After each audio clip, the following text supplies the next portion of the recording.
Je voulais savoir, moi, si tu as déjà été dans des vrais conflits armés. Ça, c'est une réponse que je pourrais pas te donner. Ça reste confidentiel.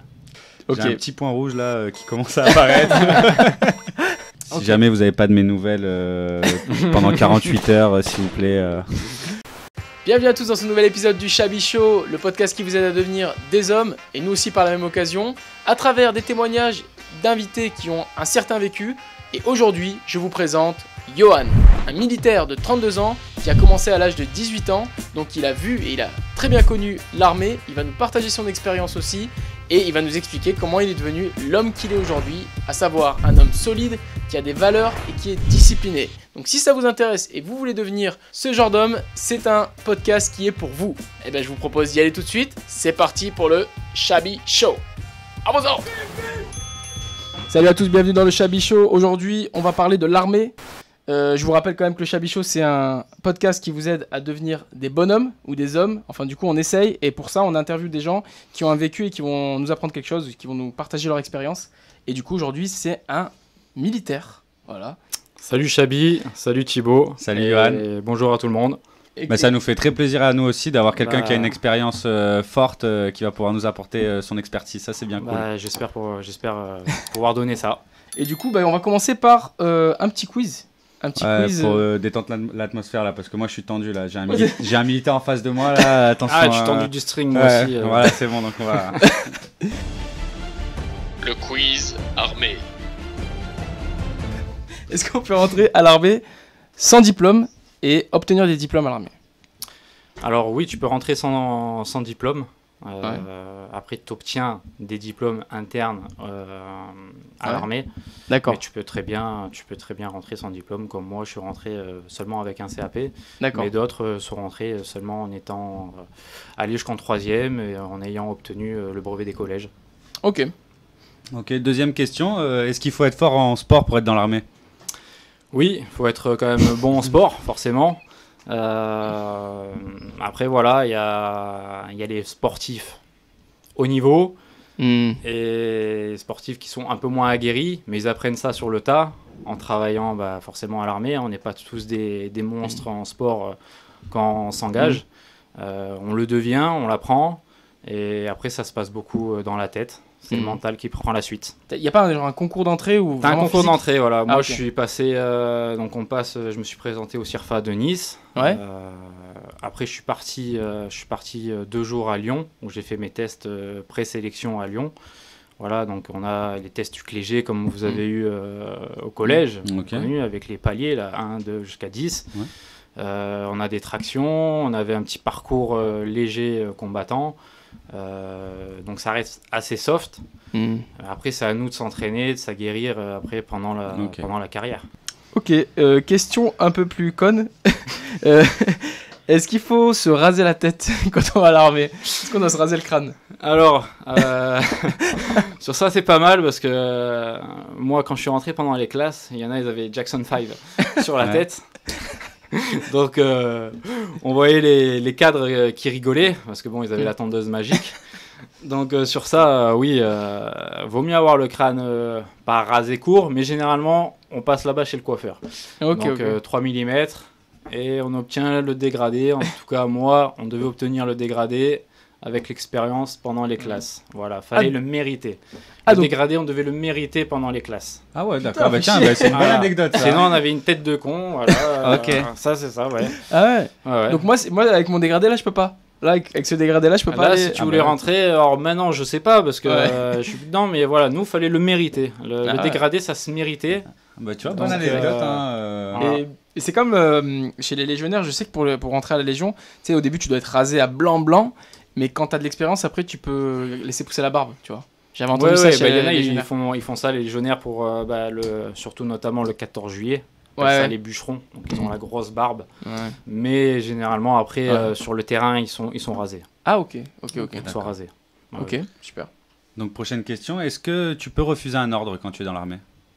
C'est compliqué. Okay. Un ordre, si ça vient d'un supérieur, on obéit. Sinon, si on n'aime pas recevoir les ordres, on monte en échelon et on les donne. Ok. Voilà. Ouais, mais t'as toujours quelqu'un qui te donne un ordre, même si t'es à un certain niveau. Ah oui, ouais, il y a toujours quelqu'un au-dessus de toi, ça c'est sûr. Mais non, après, voilà, c'est la discipline, c'est l'armée. Puis je pense que si t'es là, c'est que tu t'es on prêt à accepter accepte ça, quoi. Voilà. Ouais, carrément. Ok. Du coup, question suivante. Est-ce qu'il y a des sections dans l'armée ou des, je sais pas comment on appelle ça, des corps qui sont fermés aux femmes? Est-ce qu'il y a des corps qui ne sont pas accessibles aux femmes? Si tu sais pas. Aux femmes bah, pas que je sache. Non, pour moi, elles sont accessibles partout. Je sais qu'il y a certaines spécialités où il y a une taille. Voilà, où on doit avoir une taille minimum et un poids. Alors, est-ce que c'est toujours d'actualité? Ça, je sais pas, parce que ça change tout le temps. Mais oui, je sais que, voilà, par rapport à la taille, il y a des choses qu'on peut faire et ne pas faire. Ok. Donc c'est plus des critères physiques que sexuels. Voilà. Est-ce qu'il y a du bizutage dans l'armée? Du bizutage. Pendant les classes, on va les faire un peu, on nous fait un peu morfler. Mais après voilà, faut nous rentrer un peu dedans, faut voir un peu ce qu'on a dans le bide. Ah, bien sûr. Donc oui, mais ça reste léger, ça reste. Ouais, puis je pense que c'est important pour créer un esprit de groupe, pour s'intégrer au groupe justement, d'endosser ça en fait, de prendre un petit bizutage. Ça fait toujours du bien, quoi. C'est ça, toujours du bien. Ça fait toujours du bien. Ça crée la cohésion. Ouais, voilà, non, mais c'est ça. C'est comme ça c'est comme ça qu'on se rapproche. Non, mais c'est ça, mais il y en a de partout en vrai du bizutage, donc pourquoi pas dans l'armée. Après, je pense que par bizutage, on entendait surtout genre des punitions. Par exemple, s'il y en a un qui se loupe, qui n'arrive pas à terminer le parcours, t'as tout le monde qui va faire des pompes ou quoi, tu vois. C'est plus oui, dans ce mais sens-là. c'est ça. Oui, aussi, oui. T'en as pendant les classes, quelqu'un qui fait une connerie ou qui va oublier, je sais pas, qui va oublier son quart parce qu'on devait l'avoir dans le sac. Eh ben, on va tous ramasser ensemble. C'est pour créer la cohésion qu'on a, qu'on peut avoir entre nous. Au moins, ça, pour partir après en mission en extérieur, dans les moments difficiles, c'est là où on se serre les coudes. D'accord.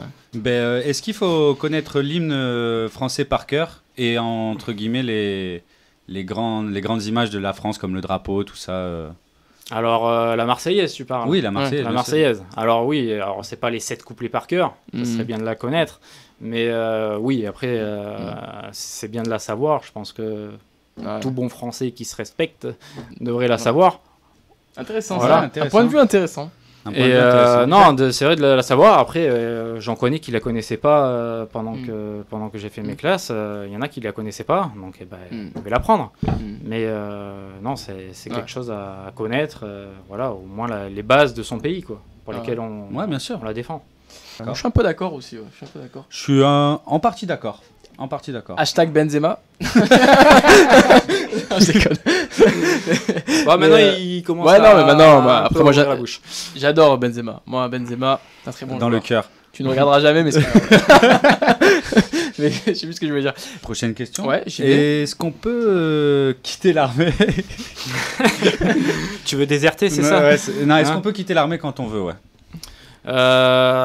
C'est une image un peu floue parce que quitter l'armée quand on veut, non, je te dirais non, parce qu'on signe un contrat, donc on a des contrats de 1 an, de 3 ans, de 5 ans.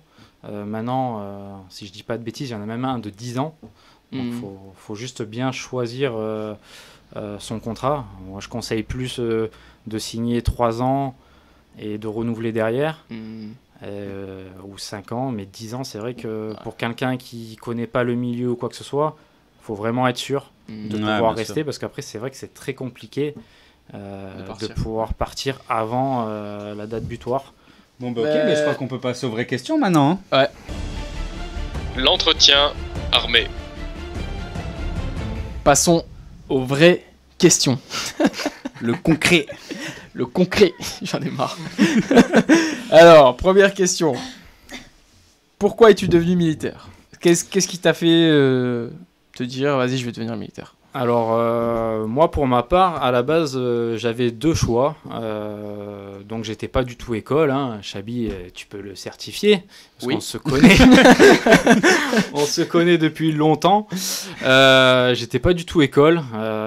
Les seules notes où j'avais 20, c'était en sport. Voilà. Donc, moi, c'était soit les pompiers, soit l'armée. Donc j'étais jeune sapeur-pompier, j'avais commencé jeune sapeur-pompier. J'ai eu un accident, je pense que tu t'en rappelles. Oui, j'ai eu un sale accident de scooter. Donc j'avais loupé mon examen pour passer pompier pro. Mon autre concours était que dans 2 ans. J'avais pas envie d'attendre 2 ans. Donc j'ai dit, je prends mon deuxième choix, je pars à l'armée. Mais question bête, mais genre, enfin moi je pense qu'à la base, ce qui fait que je me suis jamais engagé dans l'armée, c'est juste parce que j'ai peur. Peur de quoi? Je sais pas, peur d'une guerre, tu vois. Genre, je me suis toujours dit, putain, si je vais à l'armée, c'est chaud, tu vois. Moi, genre... c'est pas du tout ça qui me fait peur. C'est pas ça qui te fait peur. Ça me fait peur aussi, mais moi, c'est plus le côté hiérarchie, tout ça. Le côté hiérarchie, le côté la discipline, le côté carré de l'armée. Ouais, voilà, c'est ça, et le côté aussi, strict. Tu sais, vivre avec des hommes tout le temps enfermés, pas pouvoir gérer mon emploi du temps, me dire ah tiens, si j'ai envie de partir 3-4 jours, 2 jours, revenir, repartir. Ah oui, bah là, c'est le truc, le fait d'être enfermé, ça me fait un peu l'effet prison en fait, entre guillemets, tu vois. Ouais, je vois ce que tu veux dire. Donc, toi, ça t'a pas fait peur ça? Non, bah après, tu sais, 18 ans. Justement, c'est l'âge où tu sors, tu fais n'importe quoi. C'est ça, j'ai dit au moins, ça me remet un peu dans le droit chemin, je pars droit. Parce que bon, avant on sortait, à l'époque du scooter, on sortait, on faisait un peu les petits cons, voilà, comme tout jeune. Maintenant je les vois, ça me fait rigoler, mais c'est vrai que non, j'avais pas peur sur ça. C'était plus l'appréhension de l'inconnu en fait. Surtout, c'était l'inconnu, voir avec qui je vais être, comment ça va se passer. Mais sinon, non, j'avais pas, j'avais pas une peur particulière hormis ça. Ok. Moi, j'aimerais bien savoir quelle a été ta formation après ton admission, en fait. Donc, tu parles après que j'ai fait les tests à Lyon, c'est ça? Voilà, c'est ça. Tu veux pas savoir l'admission? Enfin, comment ça se passe l'admission? Non, mais il en a parlé. J'en ai parlé tout à l'heure vaguement, voilà, pour refaire court, si tu veux. Désolé. Non, donc après les tests de Lyon, t'attends de recevoir tes notes. T'attends de recevoir les notes. Donc, en fait, à l'époque, c'était E1, E2, E3. E1 étant la meilleure note. Donc j'avais eu E1 partout, donc tu avais le droit à 3 choix possibles. Donc tu mettais ton choix favori en premier et 2, 3 s'il n'y avait pas la place. Donc j'étais retenu dans mon premier choix. Donc après tu pars là-bas et là pendant 6 mois tu fais tes classes. Donc c'était voulu de partir en Alsace? Là oui, c'était mon premier choix. Ouais. C'était mon premier choix. À la base je voulais aller au 21 à Fréjus, mais il n'y avait pas de place à ce moment-là. Il y avait trop d'attentes, donc du coup j'étais pressé, je voulais pas partir. Erreur à ne pas faire. Ouais. Pourquoi? Parce que c'est très compliqué après pour la mutation.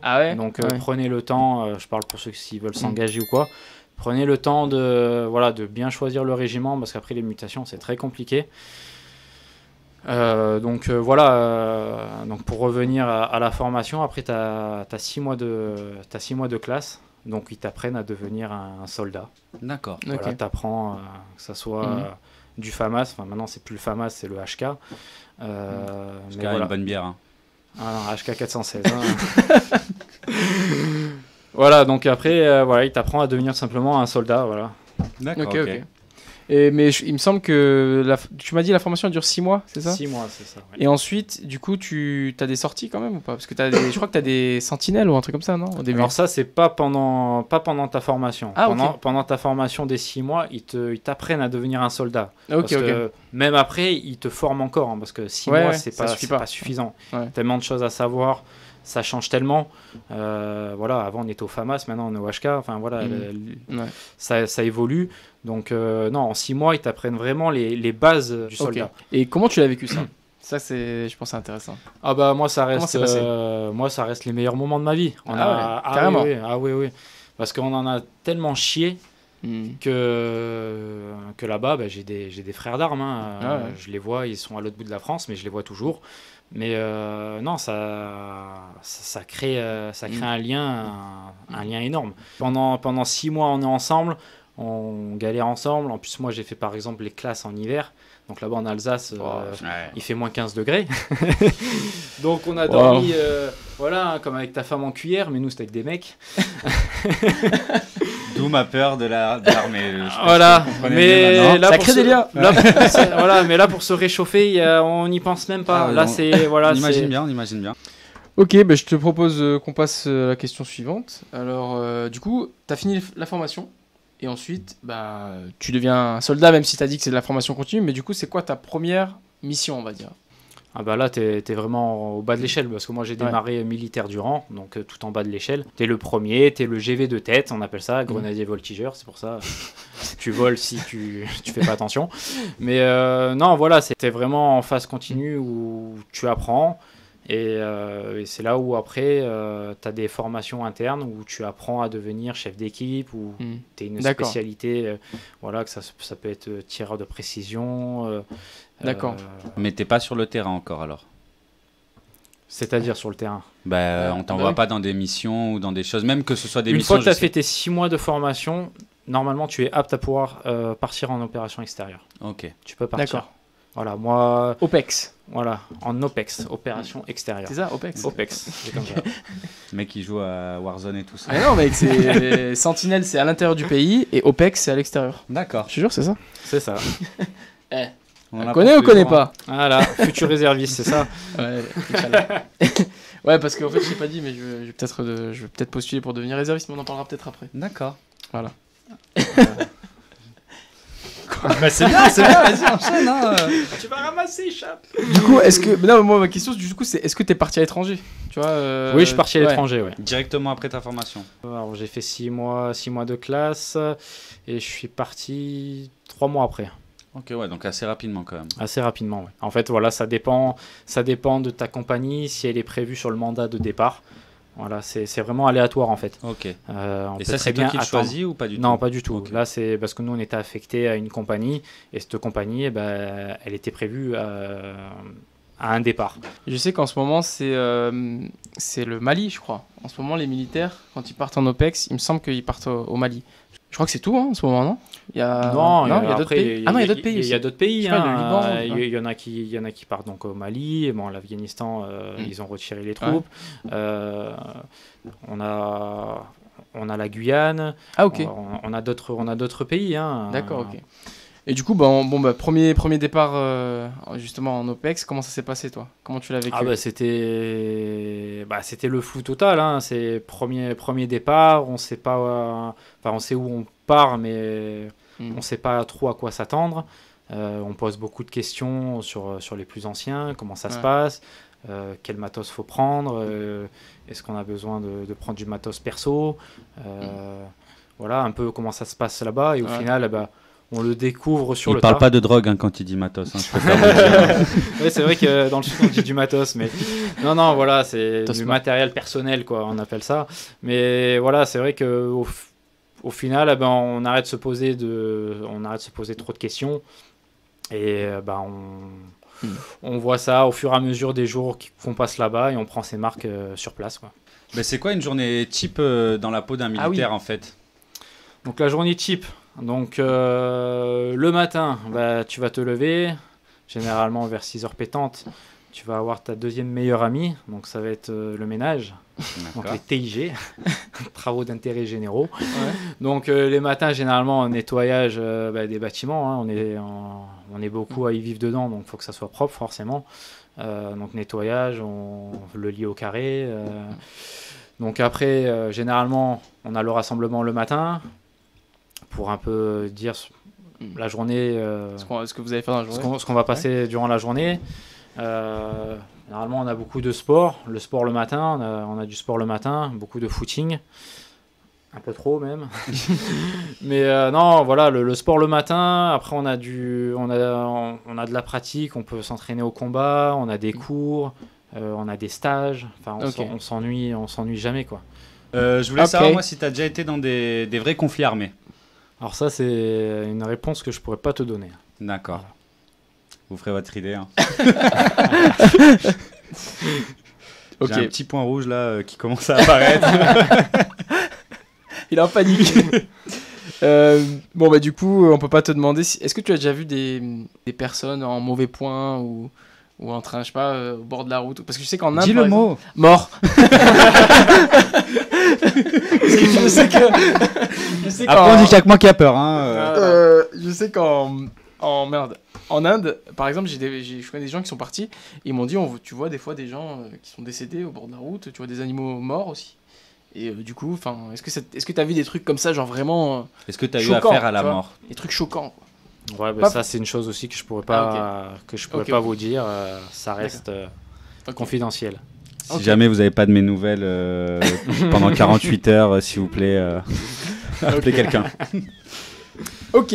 Bon ben voilà, je pense que la question peut en découler maintenant en fait. Enfin, je sais pas si on a la même, mais moi je voulais savoir, est-ce que justement après toutes ces expériences, est-ce que t'as plus entre guillemets confiance en l'humanité ou plus du tout justement? Alors en l'humanité, enfin dans les gens, tu vois, dans la beauté de la personne quoi en gros. Tu vois, depuis que j'ai quitté l'armée, donc j'ai toujours encore un pied dedans, je suis encore à la réserve, mais c'est vrai que j'ai du mal dans la vie civile. Ok. Ah d'accord. Je vois qu'il y a beaucoup de gens faux et on les repère très vite. Enfin moi je les repère très vite en tout cas. C'est vraiment un autre monde, le civil et l'armée. Enfin pour ma part en tout cas. C'est vrai que j'ai eu beaucoup de mal et j'ai encore du mal maintenant à travailler dans le milieu civil parce que je vois que les gens sont pas comme moi. Après voilà, moi j'ai été à 18 ans, fais ton lit au carré, reçu, je fais mon lit au carré. Je le savais, je voulais pas quitter à la base de l'armée. C'est ma mutation qui a pas été acceptée. Donc voilà, pour des raisons familiales, j'ai préféré arrêter. Mais c'est vrai que dans le milieu civil, j'ai un peu de mal. Et avec les gens, j'ai un peu de mal parce qu'ils n'ont pas le même point de vue que moi.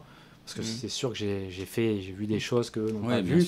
Et on ne voit pas la même vie. On n'a pas la même vision de la vie. Ok, d'accord. Voilà. Ah, c'est intense. Hein. C'est quelque chose vraiment... C'est pour ça que pendant les classes, quand je revenais par exemple sur Antibes, je revenais ici, je voyais les collègues, Chabi, Issam, etc.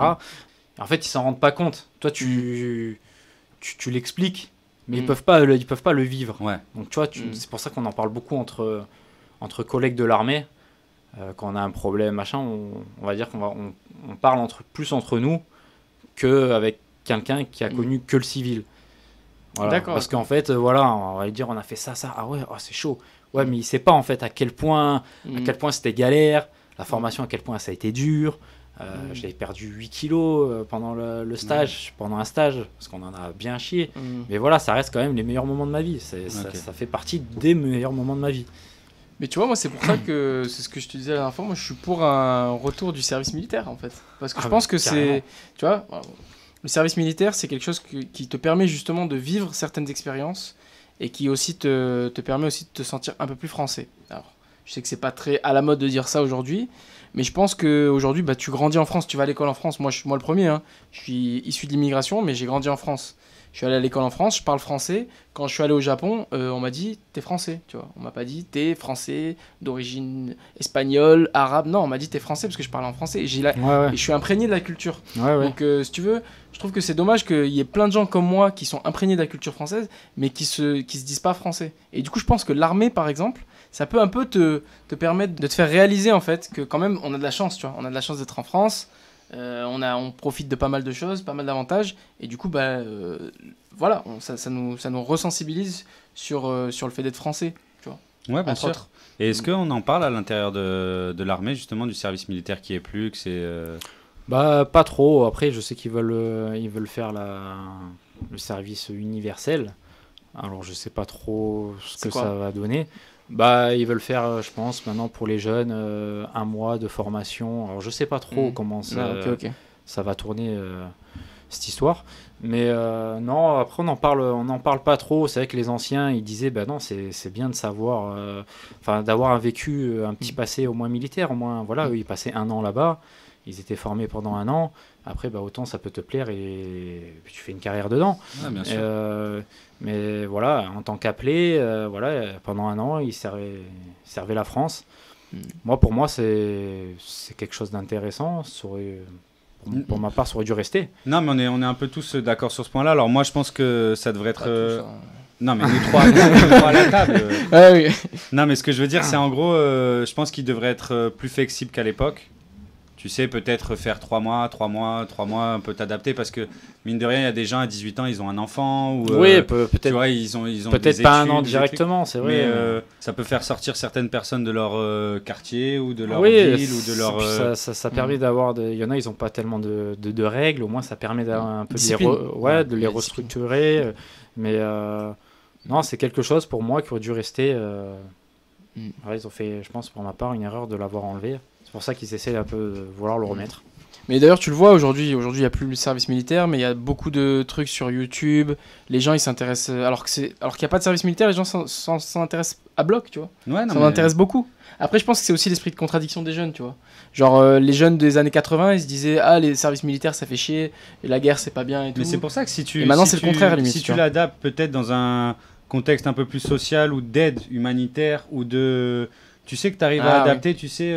3 mois avec peut-être maintenant les moyens qu'on a, on peut plus facilement voyager, peut-être envoyer des jeunes les plus méritants du service, je sais pas, ils gagnent 3 mois à l'étranger pour aller faire une mission humanitaire ou je sais pas, t'inventes un truc, un truc avec à la fois du civisme, du côté militaire, pas trop strict parce que je pense que c'est pas non plus super utile pour tous les jeunes.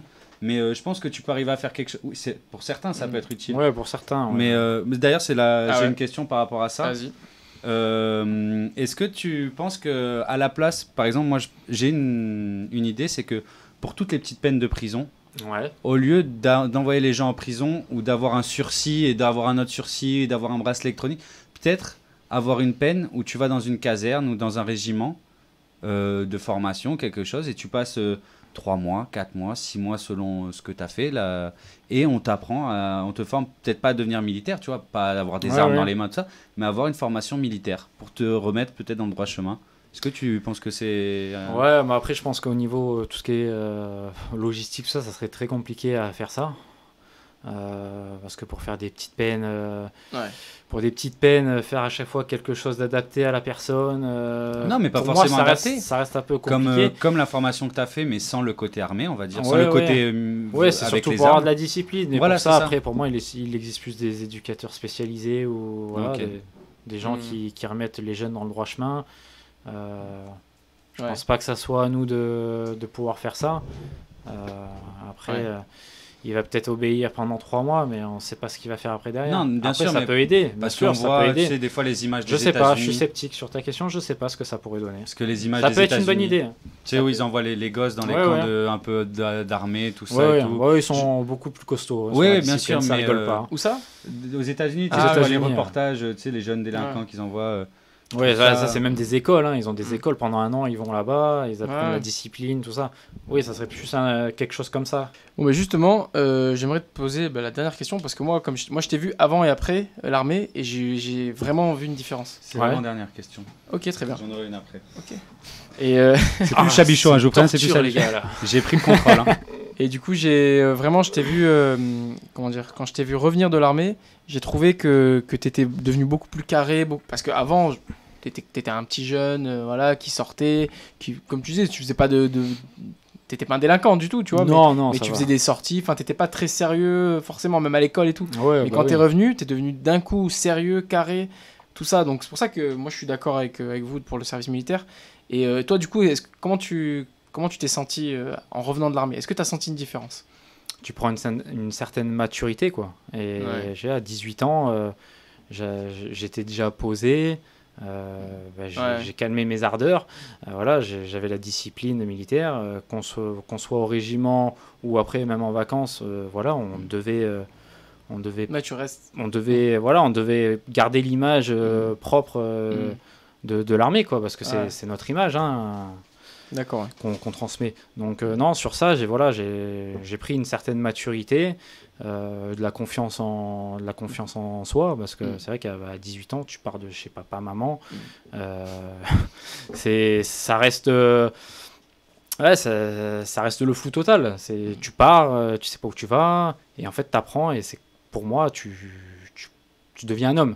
Donc là dans le civil, tu deviens, je pense, avec le nombre d'années, si tu as des enfants, parce que t'as quelque chose à assumer. Voilà, tu dois ramener l'argent pour nourrir tes enfants. Enfin voilà, t'apprends au fil des années. Et je pense que moi, avec l'armée, t'apprends beaucoup plus vite à devenir un homme. Est-ce que tu te sens plus homme que par exemple des civils comme nous? Bah, ouais, c'est une question piège un peu, mais vas-y. Bah, plus homme, non, chacun a son vécu, chacun a eu ses galères, chacun a eu ses moments, je sais pas, de gloire, de galère, d'échecs. Non, pour moi, tu vas être autant un homme que moi. Après, on n'aura pas eu les mêmes vies. Voilà, c'est tout. Je vais être peut-être plus aguerri sur certaines choses que toi, mais ça en reste là. Ça ne veut pas dire que tu n'es pas un homme, quoique avec les cheveux un peu plus longs. Mais non, voilà, sur ça, non. Okay. Pour moi, je vois pas une différence quelconque. Est-ce que, j'ai justement une question annexe, pour toi, c'est quoi la qualité qu'un homme doit avoir? Si tu devais choisir une qualité, on en avait listé 7. Il y avait quoi? Il y avait la réussite, le charisme, les valeurs, le physique, le sexe. Attends, on les connaît pas. Et voilà, le sexe. Bah là, les capacités. Qu'est-ce que tu choisirais dans toutes ces qualités, toi? Moi, je pense les valeurs. Ah, ok. Ouais. Ok. Ouais. On l'avait pas dit ça. Tiens. Si, on l'avait dit les valeurs. Si, non, tu on l'as l'avait dit. pas dit en qualité principale, je crois. Ah, si non, si, ouais, c'est possible. Ouais, je sais pas. Moi, ce que vous avez dit, les valeurs, ok. Est-ce que les tu valeurs. peux nous dire c'est-à-dire à quel niveau? Les valeurs, je sais pas, tes valeurs à toi, tu dis quelque chose, tu le fais. Enfin, c'est tes valeurs propres. Tu veux partir quelque part, tu vas le faire. Ok. Enfin, je sais pas, c'est... Pour moi, tes valeurs, si tu as quelque chose que tu as envie de faire, que tu veux faire, bah, tu fais tout pour y arriver. C'est tes propres valeurs à toi. Donc, Ok. C'est très, je suis très d'accord avec ça. Je suis très d'accord avec ça. Ouais, enfin toi t'as mis la réussite en premier, l'argent, la monnaie. Maintenant qu'il est en face de lui, c'est vrai, c'est les valeurs. Non, après la réussite, tu peux retomber, tu peux tomber, tu peux te relever. Voilà, il y a différentes, mais les valeurs, ça reste. C'est vrai. C'est tes valeurs à toi. Non, mais j'ai bien aimé ce que tu as dit sur le fait d'assumer en gros. En gros, tu dis je vais faire ça. Et tu le fais. Je pense qu'on pourrait résumer aussi la définition de l'homme, c'est ça. C'est-à-dire en gros être responsable. Genre c'est ce que je disais, tu portes tes couilles, tu dis voilà, j'ai décidé de faire ça. Et en gros où je t'ai promis de faire ça, tu promets à quelqu'un, c'est comme l'engagement, c'est comme se marier avec une femme. Tu dis voilà, je me marie avec toi, on est ensemble, tu vois. Et là en gros tu portes tes couilles, tu dis voilà, je m'occuperai de toi. Même si ta femme elle est en chaise roulante, elle est malade, machin. C'est ça. Voilà. Je pense qu'on peut résumer. C'est vrai que c'est très bonne idée. Tu m'as dit tout à l'heure.